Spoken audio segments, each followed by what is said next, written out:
Hello students, आज की class में हम लोग समुच्चयों के प्रकार यानी टाइप्स ऑफ सेट्स के बारे में देखने वाले हैं।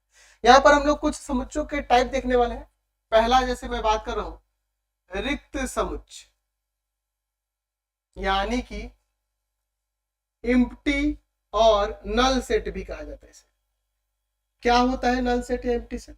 देखिए नाम से पता चला, खाली कुछ भी नहीं, यानी कि ये जो समुच्चय होगा इसमें एक भी अवयव नहीं होंगे। बिना किसी अवयव वाला समुच्चय जो होता है वो आपका रिक्त समुच्चय होता है। रिक्त समुच्चय को या तो फाई से या सिर्फ मिडिल ब्रैकेट से डिनोट कर देते हैं, अगर उसको संकेत में लिखना होगा तो।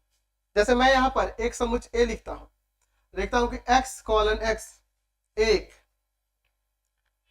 दो से विभाज्य विषम संख्या है। तो एक बात बताइए, कोई विषम संख्या ऐसी हो सकती है जो दो से विभाज्य होगी? नहीं। यानी कि ए जो है रिक्त समुच्चय, इसमें एक भी अवयव नहीं होगा, इस समुच्चय में एक भी अवयव नहीं होगा, तो उसको ऐसे फाई से डिनोट करेंगे या मिडिल ब्रैकेट से सिर्फ लिख देंगे। दूसरा एकल समुच्चय। एकल समुच्चय का मतलब होता है सिंगलटन सेट। सिंगलटन यानी कि जिस समुच्चय में केवल एक अवयव होता है, यानी कि जिसमें एक अवयव होता है उसको हम लोग सिंगलटन सेट कहते हैं। परिभाषा आप लिख सकते हैं या वेबसाइट से आप वहां डाउनलोड कर सकते हैं। चलिए लिखते हैं x कॉलन x एक सम अभाज्य संख्या है। तो बताइए, तो सम हो लेकिन अभाज्य संख्या हो, कौन होगा? केवल दो होगा, इसलिए इस तरह एक कौन सा समुच्चय हो जाएगा? एकल। तीसरा युग्म समुच्चय, पेयर सेट। जिस सेट में दो अवयव हो, जैसे मान लीजिए एक सेट ए लिख देता हूं जिसमें अवयव लिख देता हूं 2 3, दो अवयव है ना, इसलिए इसको पेयर सेट समुच्चय कहेंगे। या मैं एक सेट बी लिखता हूं जिसमें लिख देता हूं x colon x x square minus का 5x प्लस का 6 है ना, और x बिलोंग्स टू नेचुरल। इसको फैक्टर करके सॉल्व करेंगे तो 2 और 3 आ जाएगा, x का वैल्यू 2 और 3 आ जाएगा। तो यहाँ पे एक क्या बन गया युग्म समुच्चय बन गया। और भी बहुत सारे समुच्चय के प्रकार हैं। चलिए अब हम लोग उनके बारे में भी बात करते हैं। अब हम लोग बात करेंगे समुच्चयों का समुच्चय क्या होता है।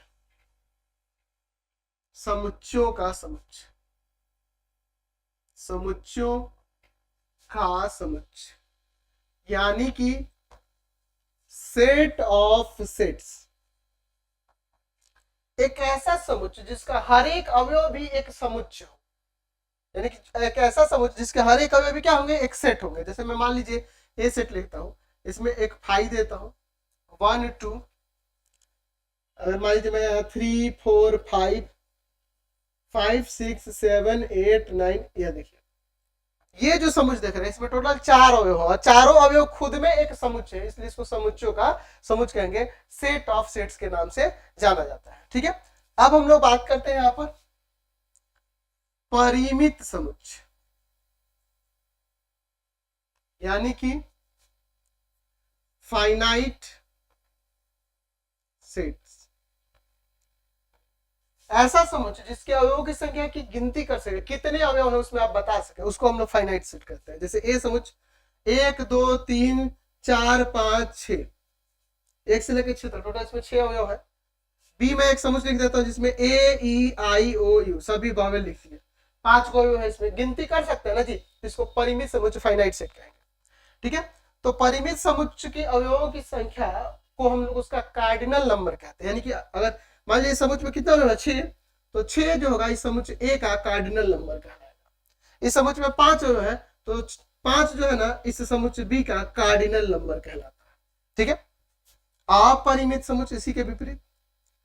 अपरिमित समुच्चय ये ऐसा समुच्चय होता है इनफाइनाइट जिसके अवयवों की गिनती नहीं की जा सकती, अनंत तक अवयव हो। जैसे मान लीजिए ए सेट लिख देता हूं या एक सभी प्राकृत संख्याएं कह देता हूं, तो प्राकृत संख्या तो अनंत तक चली जाएंगी, फिक्स नहीं है, तो इसलिए इसको अपरिमित समुच्चय। अपरिमित समुच्चय का कार्डिनल नंबर नहीं हो सकता, सिर्फ परिमित समुच्चय का, क्योंकि उसमें अवयव की संख्या की गिनती की जा सकती है।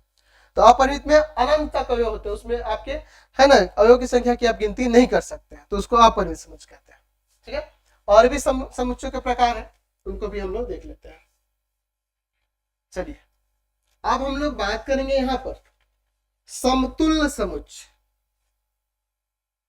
समतुल्य समुच्चय क्या होता है?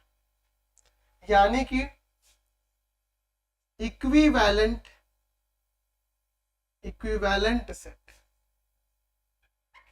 दो ऐसे समुच्चय जिनमें अवयवों की संख्या समान है। ए सेट 1 2 3 4, बी सेट मान लीजिए 1 2 3 4 5 ले लेते हैं, अब बी सेट ले लेते हैं मान लो ए ई आई ओ यू। इन दोनों में अवयव कितने हैं? इसमें भी 5 अवयव है, उसमें भी 5 अवयव है, तो ये दोनों क्या कहलाएंगे? समतुल्य कहलाएंगे, इक्विवेलेंट कहलाएंगे, समतुल्य समुच्चय कहलाएंगे, इक्विवेलेंट कहलाएंगे, क्योंकि इनके अवयवों की संख्या समान है ना, संख्या समान हो, यानी कि इसमें देखिए 5 अवयव है, उसमें भी 5 अवयव है, इसलिए समतुल्य कहलाएंगे, इक्विवेलेंट कहलाएंगे। ठीक है। समान समुच्चय, समान समुच्चय, इक्वल सेट, दो समुच्चय अगर उनमें हूबहू अवयव हो, जैसे मान लीजिए ए सेट ले लो 1 2 3 4, बी सेट ले लो 4 1 2 3, दोनों में हूबहू अवयव है, जो अवयव इसमें है वही अवयव उसमें भी है, तो इन दोनों को हम समान समुच्चय इक्वल सेट कहेंगे। यानी कि दोनों समुच्चय ही एक ही प्रकार के हो, एक ही हो, तो उनको इक्वल सेट, यानी कि अगर दोनों समुच्चय में हूबहू अवयव मिल जाए सारे के सारे, तो उसको हम लोग क्या कहते हैं? समान समुच्चय, इक्वल सेट के नाम से जानते हैं। तो यही सब थे, ठीक है ना जी, और कुछ तो बचा नहीं, मैंने सारे समुच्चयों के प्रकार बता दिए, इन सबको आप कर लेंगे, और इसके रिलेटेड वीडियो के लिए आप हमारे चैनल को सब्सक्राइब कर लेंगे, और पूरे बुक के सॉल्यूशन के लिए, है ना, लाइव क्लासेस के लिए पढ़ाई.online रविकांत सर के नाम से प्ले स्टोर पे हम लोग का एप्लीकेशन है, उस एप्लीकेशन को डाउनलोड कर लेंगे और अपनी पढ़ाई को और ज्यादा बेहतर करेंगे, वहां पे जाए और कोर्सेज को परचेज करें। फिलहाल आज की क्लास में हम लोग इतना ही रहने देते हैं।